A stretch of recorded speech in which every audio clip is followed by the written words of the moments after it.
Assalamualaikum sahabat muslim suluk nurani.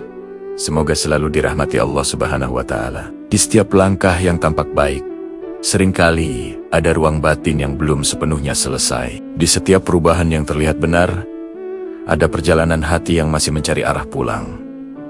Malam ini, mari kita duduk sejenak, mendengarkan kisah yang mungkin pernah singgah di hidup kita sendiri. Ada orang yang tidak pernah meninggalkan doa. Lisannya basah menyebut nama Allah, tetapi hatinya tetap cemas setiap malam. Ia tahu ayat tentang tawakal, hafal kalimat tentang sabar, namun ketika sendiri, kegelisahan itu tetap datang tanpa izin. Mungkin masalahnya bukan pada doanya, melainkan pada hati yang belum benar-benar bersandar. Sebelum kita melangkah lebih jauh dalam perjalanan ini, bantu subscribe, like, dan tulis amin di kolom komentar. Semoga sahabat suluk nurani rezekinya lancar. Amin. Doa sering dianggap sebagai jawaban atas segala kegelisahan. Ketika hati sempit, orang disarankan untuk berdoa lebih banyak. Ketika hidup terasa berat, doa menjadi pegangan pertama yang diingat.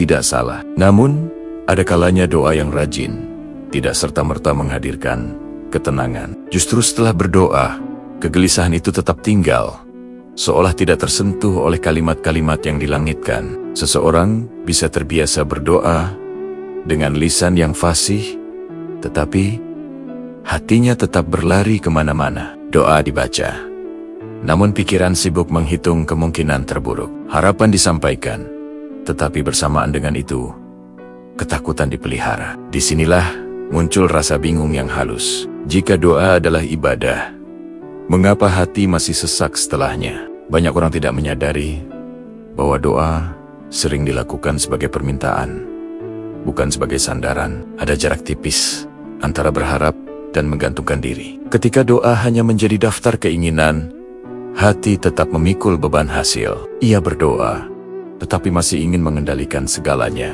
dan kendali itulah yang melelahkan. Gelisah bukan selalu tanda kurang iman. Kadang ia adalah tanda hati yang belum belajar berserah. Berserah bukan berarti berhenti berusaha, tetapi berhenti memaksa hasil sesuai kehendak diri. Di titik ini, doa seharusnya menjadi tempat meletakkan beban, bukan menambahnya. Namun memahami hal ini tidak mudah, sebab sejak lama manusia diajarkan untuk kuat, untuk siap, untuk mengantisipasi. Ketika doa dibaca, pola lama itu tetap berjalan. Tubuh berdoa, tetapi batin tetap siaga, seolah semuanya bergantung pada dirinya sendiri.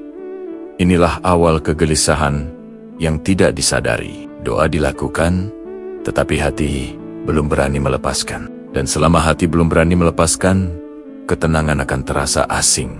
Meski doa sudah menjadi kebiasaan. Ada doa yang dibaca dengan keyakinan, ada pula doa yang dibaca dengan kecemasan terselubung. Keduanya terdengar sama, tetapi terasa berbeda di dalam. Doa yang lahir dari keyakinan melapangkan dada. Doa yang lahir dari kecemasan justru meninggalkan sisa gelisah setelahnya. Sebagian orang berdoa sambil diam-diam mengukur waktu. Kapan terkabul, kapan berubah, kapan selesai. Tanpa sadar, doa berubah menjadi transaksi batin. Jika sudah berdoa sekian lama, maka seharusnya hasilnya terlihat. Ketika hasil tidak kunjung datang, hati mulai mempertanyakan, apakah doanya kurang khusyuk?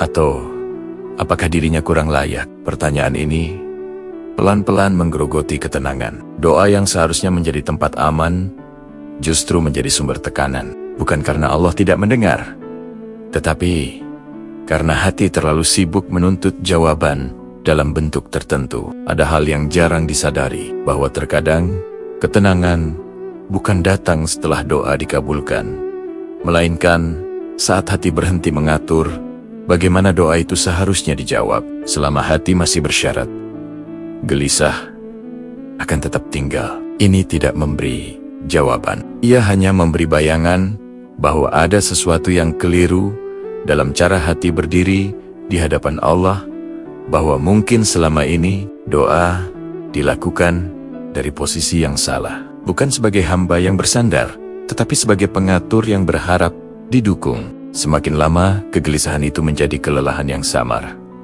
Seseorang mulai bertanya dalam diam, mengapa aku sudah berdoa, tetapi masih takut? Mengapa aku sudah meminta, tetapi masih tidak tenang? Pertanyaan ini sering tidak diucapkan, karena takut dianggap kurang iman. Di titik ini, ibadah terasa berat, bukan karena sulit, tetapi karena dipenuhi beban ekspektasi. Setiap doa membawa harapan besar, dan setiap harapan membawa kecemasan.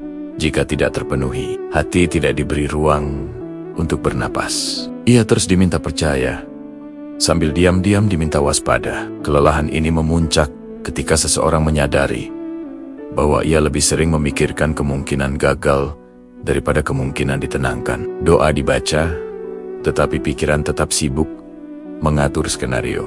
Inilah build-up batin yang pelan namun menekan. Ada momen ketika seseorang merasa tidak sanggup lagi menjaga keseimbangan ini. Ia ingin percaya, tetapi lelah berjaga. Ia ingin berserah, tetapi takut kehilangan kendali. Disinilah batin mulai jujur pada dirinya sendiri, bahwa selama ini ia berdoa sambil tetap memeluk kegelisahan. Konflik batin akhirnya muncul saat seseorang menyadari satu hal yang menyakitkan, bahwa kegelisahannya bukan karena doa yang kurang, tetapi karena kepercayaan yang setengah.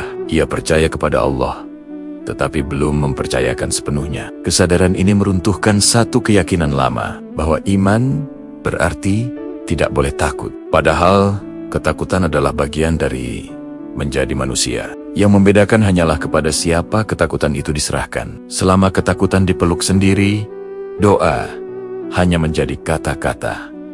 Di titik ini, seseorang berhenti berusaha terlihat tenang. Ia mengakui kecemasannya apa adanya, tanpa dibungkus kalimat indah, tanpa dibandingkan dengan orang lain. Pengakuan ini terasa memalukan, tetapi juga melegakan. Konflik ini tidak diselesaikan dengan jawaban instan. Ia diselesaikan dengan kejujuran, bahwa selama ini doa dilakukan sambil berdiri di tengah, tidak sepenuhnya bersandar, tidak sepenuhnya mengendalikan, dan posisi tengah itu melelahkan. Ketenangan mulai datang bukan saat masalah selesai, tetapi saat hati menemukan tempat bersandar. Bersandar bukan berarti berhenti berharap, melainkan berhenti menggenggam. Doa kembali menjadi ruang aman, bukan tuntutan. Seseorang belajar bahwa doa bukan tentang memastikan hasil, tetapi tentang menyerahkan hati. Ketika hati diletakkan di hadapan Allah dengan jujur, kegelisahan tidak selalu hilang seketika, tetapi ia tidak lagi menekan. Kini doa dibaca tanpa tergesa, tanpa hitungan, tanpa pembuktian. Hati belajar hadir, bukan menuntut. Dan dari kehadiran itulah ketenangan tumbuh pelan-pelan. Barangkali doa tidak selalu mengubah keadaan luar, tetapi ia selalu punya potensi mengubah cara hati memandangnya. Disitulah letak pulang yang sesungguhnya. Tenangkan hatimu, jangan berhenti di satu rasa. Bersama Suluk Nurani.